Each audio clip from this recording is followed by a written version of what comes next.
Hello दोस्तों, welcome to toppers village. दोस्तों आज हम देखेंगे एक्सरसाइज 5.2 कॉम्प्लेक्स नंबर की जो आगे की क्वेश्चन है, क्वेश्चन नंबर 3, 4, 5, क्योंकि उनके अंदर मेनली पोलर फॉर्म डिस्कस की गई है। अब पोलर फॉर्म होती क्या है, एक तो होती है कार्टेशियन फॉर्म जिसको हम बोलते हैं एक्स प्लस आयोटा वाई, एकदम सिंपल है ना।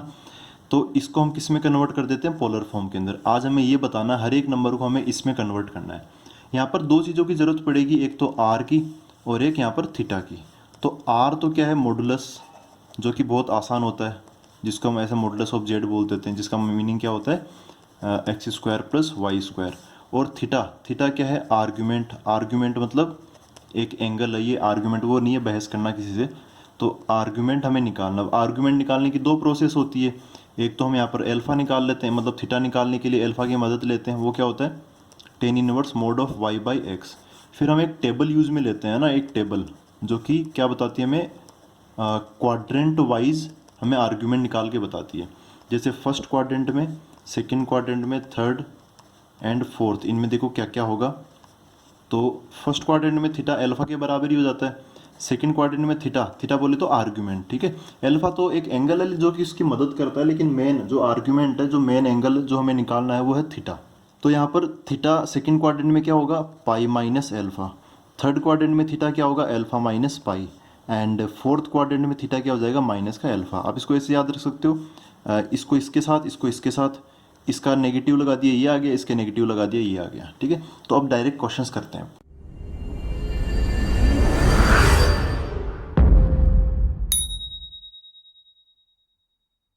तो दोस्तों ये है क्वेश्चन नंबर 3। इसमें लिखा हुआ है इन सभी के लिए, convert each of the complex numbers given in exercise 3 to 8 in the polar form. मतलब ये जो है ना, ये जो नंबर है 1 माइनस आयोटा, ये एक्चुअली ऐसा नंबर है, ऐसा एक्स प्लस आयोटा वाई है ना, ये एकदम सिंपलेस्ट फॉर्म में है ऐसे।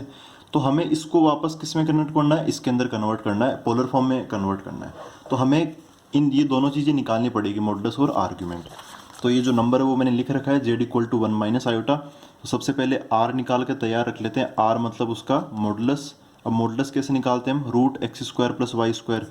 यहाँ पर ये अलग अलग कर लो कि एक्स कौन है और वाई कौन है। तो एक्स वो है जो रियल होता है यहाँ पे, जो आयोटा से फ्री रहता है, आयोटा के साथ में नहीं आता। यहाँ पे एक्स की वैल्यू क्या है, 1। वाई मतलब जो आयोटा का कोफिशिएंट है, वो जो आयोटा के साथ आ रहा है। तो आयोटा के साथ क्या आ रहा है यहाँ पे, -1, तो -1, ठीक है। अब आर मतलब मॉडुलस क्या हो जाएगा, root of x square plus y square. तो यहाँ पे 1 का स्क्वायर प्लस -1 का स्क्वायर, तो 1 का स्क्वायर प्लस -1 का स्क्वायर, ये बन जाएगा। सोल्व करने पर हम पाएंगे कि यहाँ पर क्या मिलेगा, 1 + 1 2 मिल जाएगा। तो √2 यहाँ पर बन गया इसका मॉडुलस। अब देखते हैं इसका आर्ग्यूमेंट। तो आर्ग्यूमेंट देखने के लिए सबसे पहले मैं अल्फा निकाल लेता हूँ। अल्फा की वैल्यू क्या होगी, यहाँ पे अल्फा का फॉर्मूला क्या है, tan inverse y by x, ठीक है। तो y की वैल्यू क्या है यहाँ पर, -1, और x की वैल्यू क्या है, 1, तो 1। इस पर क्या लगाएंगे, मोड, और आगे की तरफ कौन है, टेन इनवर्स, तो यहाँ पे टेन इनवर्स ही लग जाएगा। इसको करते हैं सिंप्लीफाई। तो देखो मॉडुलस क्या करेगा, नेगेटिव को पॉजिटिव पहले ये वो वाला रियल लाइफ वाला मॉडुलस है। कॉम्प्लेक्स नंबर वाला मॉडुलस तो हम निकाल ही चुके हैं। ये मॉडुलस वो है जो कि नेगेटिव को पॉजिटिव बनाएगा, जिसको हम शॉर्ट फॉर्म में मोड भी बोलते हैं। तो ये क्या बन जाएगा, टेन इनवर्स 1 बन जाएगा।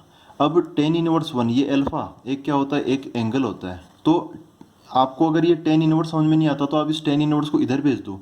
तो टेन अल्फा बराबर 1। तो अल्फा क्या होगा, ऐसा एंगल बताओ जिसका टेन लें तो आंसर 1 आ जाए। तो 45 डिग्री होता है, 45 डिग्री, क्योंकि टेन 45 1 होता है। तो यहाँ से हमें पता चला ये एक्चुअली ऐसा आया, alpha equal to tan inverse 1।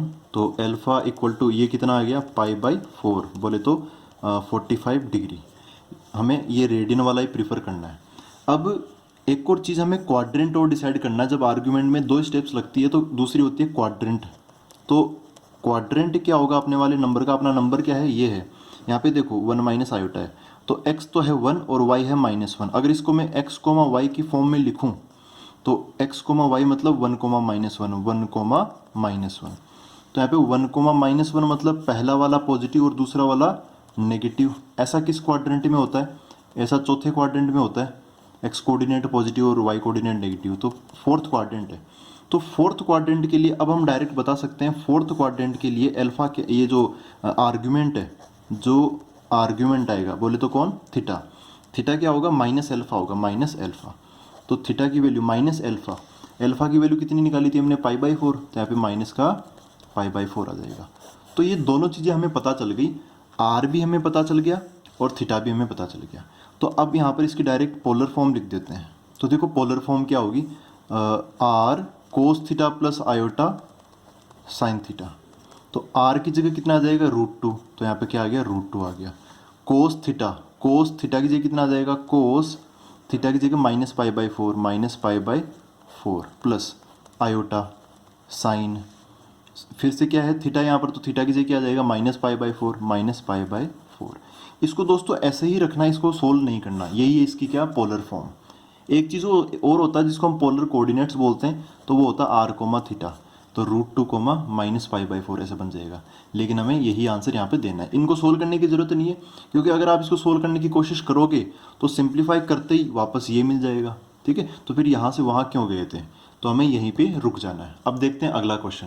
तो दोस्तों ये है नेक्स्ट क्वेश्चन नंबर 4। इसमें ये लगभग वैसा ही दिखता है, लेकिन उसमें आयोटा के साथ माइनस था और यहाँ पे पॉजिटिव था। अगला जो क्वेश्चन है उसमें दोनों ही नेगेटिव है, लेकिन नंबर यही है 1 और आयोटा। तो यहाँ पर अच्छा क्वाड्रेंट आप पहले बता दो इस बार, क्वाड्रेंट क्या होगा। यहाँ पे x की वैल्यू क्या है, -1 ये वाला x, और y की वैल्यू क्या है, आयोटा का कोएफिशिएंट 1। तो क्वाड्रेंट क्या हो गया, ये पॉइंट क्या हो गया, x, y, मतलब -1, 1। तो ये नेगेटिव ये पॉजिटिव, तो ये सेकंड क्वाड्रेंट हो गया। कौन सा हो गया, ये सेकंड क्वाड्रेंट। तो यहाँ पर अब अल्फा निकाल लेते हैं हम। अल्फा की वैल्यू क्या होगी, tan inverse mod of y/x। तो ये बन गया tan इनवर्स y की जगह क्या आएगा 1, और x कितना आ जाएगा, -1। तो अब अगेन अल्फा इक्वल टू क्या बन गया, tan इनवर्स 1/-1। तो कोई मतलब तो है नहीं, -1 आएगा, -1 का मॉडुलस क्या बन जाएगा, 1 बन जाएगा। तो मैंने यहाँ पर डायरेक्ट ऐसे लिख दिया, 1 का मॉडुलस भी 1, मतलब 1 ही बचेगा यहाँ पर कुल मिला के। तो अब बताओ यहाँ पर फिर से कितना आंसर आ गया, π/4 आ गया। यही पिछले क्वेश्चन में आया था, tan इनवर्स 1। tan इनवर्स 1 कितना होता है, π/4, मतलब डिग्री में बोले तो 45 डिग्री। ठीक है, तो ये अल्फा हमने निकाल लिया। अब देखो क्वाड्रेंट कौन सा है, सेकंड क्वाड्रेंट है। सेकंड क्वाड्रेंट है तो जो आर्गुमेंट होगा, आर्गुमेंट क्या होगा सेकंड क्वाड्रेंट के अंदर, थीटा बोले तो हमने टेबल बनाई थी, उसमें देखा था कि सेकंड क्वाड्रेंट में थीटा होता है π-अल्फा के बराबर, है ना। तो यहाँ पर क्या आ जाएगा, π-अल्फा आ जाएगा। π-अल्फा, अल्फा की वैल्यू कितनी है, π/4। इसको सोल्व करेंगे तो कितना मिल जाएगा हमें, 3π/4। तो आर्गुमेंट हमने निकाल लिया थीटा। अब इसका मॉडुलस भी निकाल लेते हैं, मॉडुलस ऑफ जेड आर। तो क्या हो जाएगा यहाँ पे, इसका फॉर्मूला क्या होता है, √(x² + y²। फटाफट इसकी वैल्यू कितनी आ गई, x² मतलब यहाँ पर क्या है, -1 का स्क्वायर प्लस 1 का स्क्वायर। तो यहाँ पर क्या बन जाएगा, 1 + 1। तो आंसर कितना आ गया, √2। तो r की वैल्यू √2 है, थीटा की वैल्यू 3π/4 है। तो इसकी पोलर फॉर्म लिख देते हैं, r cos theta plus iota sine theta. तो r की जगह कितना आ जाएगा, √2 cos थीटा थीटा की जगह कितना है, 3π/4। तो 3π/4 प्लस आयोटा साइन थीटा की जगह कितना है, 3π/4 है। तो इसकी क्या बन गई, पोलर फॉर्म बन गई। सिंपल है ना दोस्तों। r हो गया मॉडुलस, थीटा हम निकाल लेते प्रोसेस से, वो प्रोसेस याद रखो, वो टेबल याद रखो मेन तो, है ना।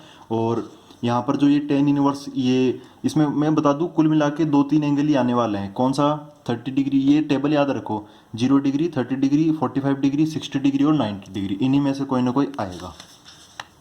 वो भी कौन सी, 10 वाली और क्लास 10 वाली टेबल। क्वेश्चन नंबर 5 में दे रखा है z = -1 - आयोटा। तो सबसे पहले इसका मॉडुलस कैसे भी निकाल लो, मॉडुलस निकाल लेता हूँ मैं पहले, √(-1 का स्क्वायर। अब देखो दोस्तों यहाँ पर ऐसी ज़रूरत नहीं है कि आप x की वैल्यू अलग निकालो, y की वैल्यू अलग निकालो, समझ में मतलब दिमाग में होना चाहिए। ये -1 ये -1 हो गया, ये भी माइनस ये भी माइनस, यहाँ पे y² मतलब -1 का स्क्वायर। सोल्व करेंगे तो ये क्या मिल जाएगा, 1 + 1 2 मिल जाएगा। तो r की वैल्यू क्या होगी, √2। फिर अगेन हम थीटा निकालेंगे, थीटा मतलब क्या निकालेंगे, आर्ग्यूमेंट निकालेंगे।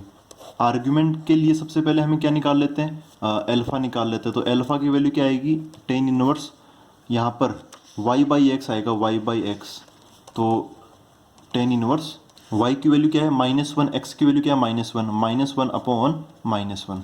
तो ये कट जाएगा, क्या मिल जाएगा हमें, tan इनवर्स 1 मिल जाएगा। tan इनवर्स 1 कितना होता है, π/4, है ना। तो अल्फा की वैल्यू क्या होगी, 45 डिग्री, π/4। अच्छा अब क्वाड्रेंट देख लेते हैं, क्वाड्रेंट क्या होगा इसका। तो यहाँ पे x, y, मगर अगर उस पॉइंट को x, y की फॉर्म में लिखूँ, x, y की फॉर्म में, तो यहाँ पर ये -1 कोमा -1 बन जाएगा, -1 कोमा -1।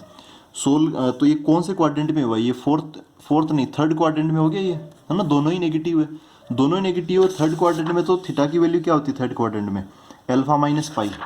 तो थीटा इक्वल टू कितना हो गया, alpha minus pi. Theta equal to alpha की जगह π/4 माइनस पाई।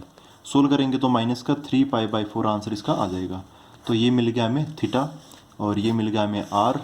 तो जो पोलर फॉर्म है वो क्या होता है, r cos theta plus iota sine theta.